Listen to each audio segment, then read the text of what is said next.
Welcome to the Style Center. We're here live in Tanganika by Tangie studio. This is Tangie.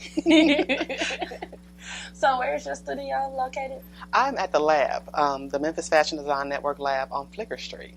All right. And how did you get a studio inside the lab? It was the strangest thing. The lab offers classes for designers. And I came to a class one day just on a whim, popped into a class, and the director asked me where I was in my business, and I told her I was at the stage of moving out of my house and looking for space. And she said, "We offer space here." And I said, "Really?" So a month later, I was here. Right, I was here. And how long have you been at this location? I've been here, it's May, 6 months, since December of last year. 6 months? Mm-hmm. And how long have you been sewing?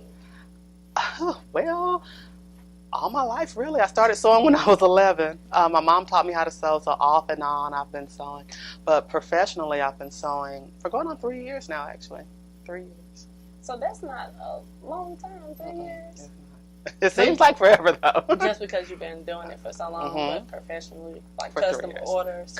Custom orders, my own designs. I'll design items and then offer them to customers, and I take custom orders in also. And tell me the story behind your brand, Tanganika by Tangie. Where did the name Tanganika come from? Well, actually, when I was born, my name was Tanganika. Growing up, when you're 9 years old and you have a substitute teacher and they're trying to say your name, you're like, "No, that's not it." And she's saying everything but Tanganika. Got a little frustrating. So I asked my mom, being the extra child that I was, "Can I change my name?" And her, knowing her extra child, she said, "Sure." Everyone was calling me Tangie anyway, except for those substitute teachers. So she let me change it to Tangie. Fast forward, later in life, I realized that I should have kept my name and been proud of my name. So my brand kind of reflects who I should have been by myself. So it's my full self by Tangie. Deep, isn't it? I was not expecting that. So at what age did you plan to reclaim your name? It really happened as I was sewing. When I started sewing, I was doing, I still do a lot of African print, but I started doing the African print maxi skirts a few years ago when they got really big. So a lot of the designs and fabrics that I was looking at were African inspired. Tanganika used to be a country in Africa. Now it's, oh my goodness, I should know this. It'll come to me later. But Tanganika used to be a country in Africa. So it's just kind of like reclaiming my roots, reclaiming my history. So it all kind of came together at the same time. And would you say African print skirts are like your signature? Is that what you're known for? African prints are my signature. Up until probably the time I moved into the studio, I was known for African print skirts, because I was working out of my home. I could get someone to send me their measurements, whip them up a skirt, ship it out. Now that I'm in the studio and I can bring clients in and actually talk to them about what they need, what they want, actually fit them, I can make other garments. So while the skirt started out being my signature, I think now I'm known for African prints, but I can venture out and make more different kinds of clothes now. So I heard you say you were sewing professionally for 3 years. I know you offer lessons. Did you receive a lesson, or you're self-taught? I am self-taught. Between me, trial and error, my mama, and YouTube. Yep. Mostly trial and error, though. Yeah, what I do is I set out to learn a new technique.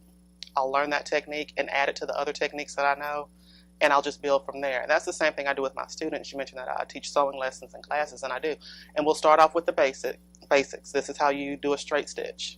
In the next class, you're going to learn how to use a pattern. The next class, you may learn how to install a zipper. And we build all those techniques until you know how to make what you want to make. So this wasn't something that just happened overnight. And are you still learning to this day? Every day. The exciting thing about sewing and designing is that it really never stops. It always evolves, because you can always make a different kind of garment in a different way, in a different size, for a different person, in a different print. It can always change, and that's good for me because my attention span is about this long, not that long. So as long as I can evolve and change, then I'll be doing this forever. And what inspires you to create? Do you have like a celebrity influence, or is it just when you wake up, a view that you see when you get in your car driving to your studio? What inspires you? Everything inspires me. As far as designers go, there's a Nigerian designer named Etwin Bassey, who I got to meet last month. Yay, we're best friends now. So a lot of her work, it's strange because a lot of her work looks like my work. So when I look at her work, I see me in some years. So I aspire to be like her.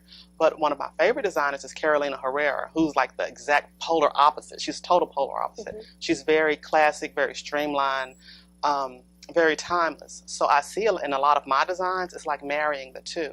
I'll take the excitement of Etwin's clothes with the classic elements of Carolina Herrera's clothes, and I put them together. And it makes a epic, girly, classy very look. Girly, very classy, but still exciting at the same time because we've got the African prints, we've got the different shapes and the different movements and the different textures. So yeah, it's a good combination.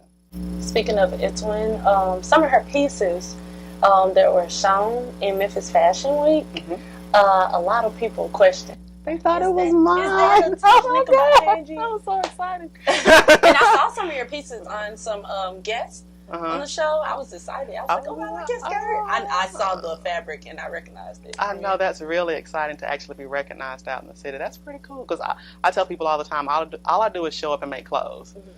And that's really all I do. I show up and make clothes, but really wonderful things happen with the clothes that I show up and make. So that's really cool. So for those DIY crafty people at home, is there any advice you would give to them? Keep trying. Don't be afraid to mess up. Messing up is good because when you mess up, you know how not to do it. So the next time you try, you'll know not to do what you did the first time. Like I said, a lot of what I do still to this day is trial and error. I'll go, oh, I wonder if I can make this. And I'll try, and sometimes it works, sometimes it doesn't. Lots of times it doesn't. But usually along the way, I pick up something else that I can use somewhere else, even though what I tried to do didn't work. So I just tell them, keep going, keep trying, don't stop. So when creating and you do happen to make an error, it's a mistake in like your stitching or anything, do you just throw it all away or do you take it and create something else with it? It depends. Do we waste fabric? That's the question. Oh, yeah, it depends. Sometimes we waste fabric temporarily. Sometimes we have to put some things to the side. Sometimes it really does turn into something else that I didn't think it was going to be before, but it morphs into something else and it's something bit better than what I thought it was going to be. So it just depends on the level of frustration. So if you could describe your fashion in one word, what would it be? One word? Oh my goodness. Just one? Just throw out a bunch of words at me, man. Okay, I would say classic, innovative, exciting, timeless, fun, memorable, I think. Okay, that's enough. You said one. I gave enough. I like the timeless because trends come and go, but how many pieces do you own in your closet that you can turn into 5 different looks? Right, and that's very important, especially when you're using a print with the color. A lot of people think that prints are not something that you can use over and over again, but if it's a shape or a garment that you would wear over again, like a pencil skirt or a blazer or a trench coat, I love trench coats, then you can take that one garment that's a bold print and put it with other pieces, and you've got a timeless piece out of something that you didn't think was timeless. So for those viewers who are interested in getting a sewing lesson or getting a custom piece by you, or do you accept orders? Like if someone shows you a picture, do you recreate that, or is all just your creation? What I do ask for pictures, but just to get an idea of what the client wants and what the inspiration is. What I'll do, what their style is, what shapes do they like, what colors do they like. And what I would rather do than copy something that they saw on Instagram or something they saw somebody else wear is, you've got this opportunity to make it your own. Let's design something that's just for you. And that way it'll have my stamp on it, but it'll have their stamp on it too. So yes, I do take private custom orders. And they can contact me, and we'll just go from there. I'll bring them into a consultation, and we'll go from there. So the viewers want to contact you. Where would they contact you at? They will contact me on my website, TanganikaByTangie.com, and I'll spell it. Thank you. That's like for those substitute teachers. This is one of those substitute teachers. It's TANGANIKA by Tangie, TANGIE, all one word, .com. On Instagram, it's Tanganika by Tangie, the same way, and they can look me up on Facebook, all the same. Tanganika by Tangie on Facebook? On Facebook. All right. Yep. And what's your address for the studio? The address is 64 Flicker Street. It's a funny looking building. Looks like a tin can that's halfway in the ground. but it's really cool. It's inside. really cool. It's you open really the door, you go, wow, I didn't know all this was in here. It's amazing when you walk through the door. Mm-hmm. It's like curved walls. Right. It's really cool. It's really cool. It's very artistic. It's really great. Artist, yes. It's really great to create in this space. It is. Well, thank you for tuning in with me and Tangie at the Style Center.